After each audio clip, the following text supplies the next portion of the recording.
Our fifth ACT English unit, we'll be talking about verbs and conjunctions. An important thing to keep in mind when it comes to verbs and conjunctions is that the larger context of a sentence or a passage can help us determine the correct verb tense to use. We can see this in our first example. My mother spoke fondly of the times before two teenagers taken over the computer, the television, the living room, well, most of the house, really. So in this sentence, we can tell from the larger context that we are talking about the times before. Therefore, we need the verb take to be in the past tense. Therefore, we should choose be and make that two teenagers took over the computer, etc. Number 2, at the end of the year, Maria had gone home to Brazil. This year, I'm busy with senior activities and with a part-time job.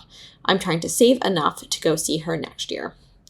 So again, if we look holistically at the set of sentences in this question, we can tell that Maria had gone home to Brazil in the past, and the narrator is describing current events. Therefore, we want to choose answer choice C to show that that action had already taken place and was finished. Maria went home to Brazil. Number 3, tiny particles of sand built up, then cemented together, creating the sandstone that makes up the caves. Again, the larger context here suggests that both the building up and cementing together took place in the past, so built up is the appropriate verb tense to use here. We should keep it as is and choose A for no change. Number 4, built in the 1860s, the building first served as a trading post for travelers who attract to the land east of the mountains by news of gold strikes there. We need our verb here to be in the past tense, so we should choose C, were attracted. We should also look out for irregular verbs. Of course, there are some verbs that don't follow the normal patterns of ED forms, for example. Number 5, I thought the Batman comic series had went out of style. So went is, of course, the past tense of to go, while gone is the past participle that goes with the helping verb had. Also, to go out of style is the correct phrase, not to go from style.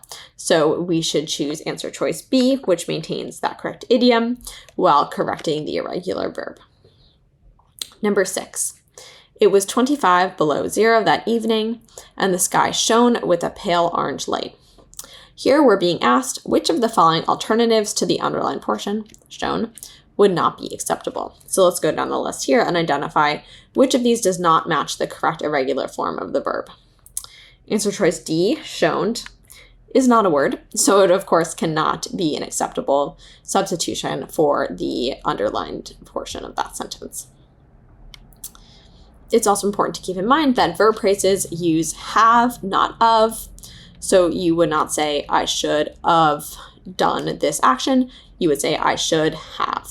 Number 7, I was sure that boys growing up today would have more modern role models, and my generation's favorite crime fighter would have been retired to the library's hidden back rooms. So as we just discussed, the use of the word of there is not appropriate. We should just replace that with have. We'll choose B, which does that. We also need to be on the lookout for parallel pairs. So some examples of this are both plus and, either plus or, neither plus nor, not only plus but also, so plus that, and etc. Number 8, my older brother had graduated college last summer, so not only did we have a place for Maria, and we all admitted that the house seemed too quiet lately. So we have the phrase not only here, which matches with but. Therefore, we should replace the underlined word and with but. We'll choose answer choice B. Number 9, the scorpion that killed Orion inhabits the sky as well, but such a distance away because it can never harm the hunter again. Because we have the word but such, here we want to follow that up with that instead of because. We'll choose D, because we want to ensure that those parallel pairs are kept intact. Conjunctions should, of course, show the relationship between the parts they connect. So in order to identify the correct conjunction to use in a sentence to connect different parts, we need to ask ourselves what the relationship is. Is it cause and effect? Is it a comparison? Or is it a contrast between two ideas? Or is there a time or causal relationship? It's better to have no conjunction than a misleading one. That's a really important thing to keep in mind. If it's unclear what the relationship between parts of a sentence are, then it is better to have no conjunction. Number 10. In a T-ball league, something must be done to keep the score from reaching triple digits very quickly. There's a rule, therefore, that says the runner must stop when any fielder from the other team picks up the ball and holds it high. In this question, the first sentence gives a reason or a cause for the rule that's mentioned in the second sentence. Because it's a causal relationship, the word therefore makes sense to connect the two parts. We'll choose A to keep that sentence as is. Number 11. Since there's a very low chance that a child brand new to the game can hit a pitched ball, the baseball is placed on top of a tee. A piece of flexible tubing adjusted to each batter's height to allow each batter a chance to run. Without this rule, very few points would be scored at all. The clause following since in this sentence provides a cause for the use of the tee, not a contrast. Therefore, we want to keep the word since and not use one of these other three options, which would suggest a contrast. So we'll choose A, no change. And number 12. I typically give Jessica, one of my best friends, a ride to the airport.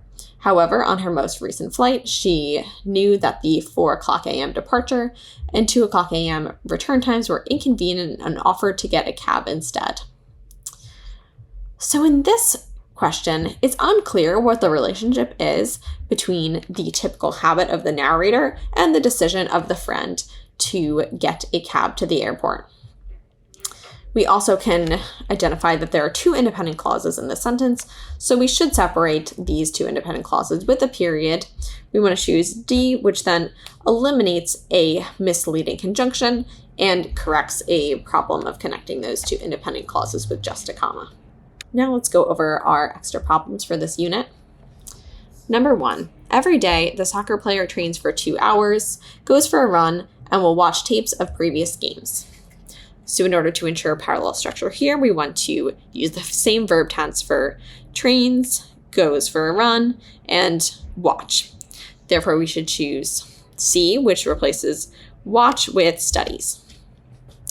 Number 2, my essay took 4 hours longer to write than my friend, yet she still was given a higher grade by our teacher. So here we're comparing an essay with a friend. We need to fix that underlined phrase so that we are making direct comparisons between two essays. Therefore, we should choose C, then my friend's essay. Number 3, the researcher published his thesis in a prestigious journal, but only after he had spent months editing and refining his writing. In this sentence, we want to indicate that the action of having spent months is something that had occurred in the past and finished. Therefore, we should choose just the past tense, spent. Number 4, healthcare in the United States is vastly inferior to other countries, which has been a matter of concern for many politicians and citizens. In this original sentence, we're comparing healthcare in the United States to other countries, rather than to the healthcare in other countries. Therefore, we should choose B, which makes a direct comparison between forms of healthcare. And lastly, number 5. I thought about either taking a trip to the beach or to go on a hike this summer, but I ended up traveling to my lake house with friends instead. In this sentence, we're comparing taking a trip or going on a hike. We want parallel structure there because we're making a comparison. So we should choose C, going on a hike.